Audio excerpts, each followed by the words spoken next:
대도시는 대부분 주차 공간 부족 문제로 몸살을 앓고 있습니다. 이 문제는 우리 지역도 예외가 아닌데요. 주차난, 그 원인과 방안에 대한 이야기 뉴스엔 이 사람에서 전해드립니다.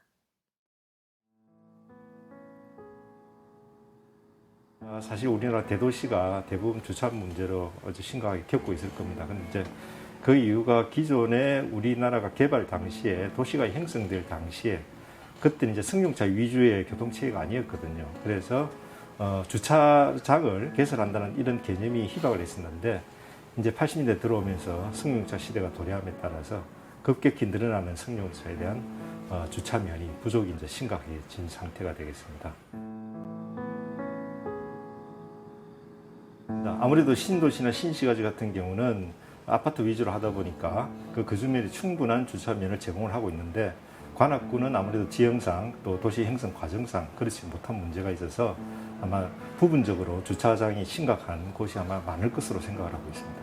그래서 이런 문제는 사실은 주차장을 많이 공급하는 것이 가장 근본적인 치유 방법이 되겠지만 주차장 한 면을 개설하는데 보통 한 1억 내외가 들거든요. 그래서 그 예산이 엄청난 예산이 들기 때문에 서울시 입장에서 또 많이 대량으로 공급하지는 못하는 그런 문제가 있습니다.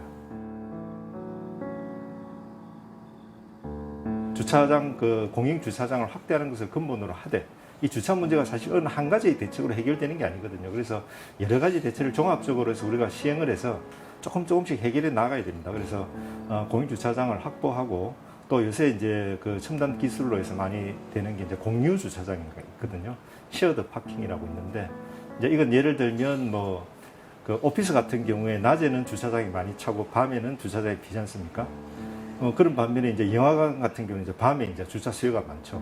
그래서 오피스와 그 영화관 같은 경우에 그 시간대별로 주차 수요가 달라지는 것을 감안해서 같이 공유를 하게 한다든지 그러면서 이제 세제 혜택을 좀 주면서 그 공유 주차장에 참여를 유도를 하고 또는 이제 최근에 많이 나오는 건 이제 민간이 주차 사업을 하는 경우가 있습니다. 그래서 개인이 갖고 있는 주차 공간 중에 낮에 쉬는 공간이 있으면 그것을 이제 빌려주고 수익을 가져가는 그런 플랫폼도 있습니다. 그래서 그런 새로운 기술들도 도입을 해서 부족한 주차 면수를 좀 보완해 나가는 그런 노력이 필요할 것 같습니다.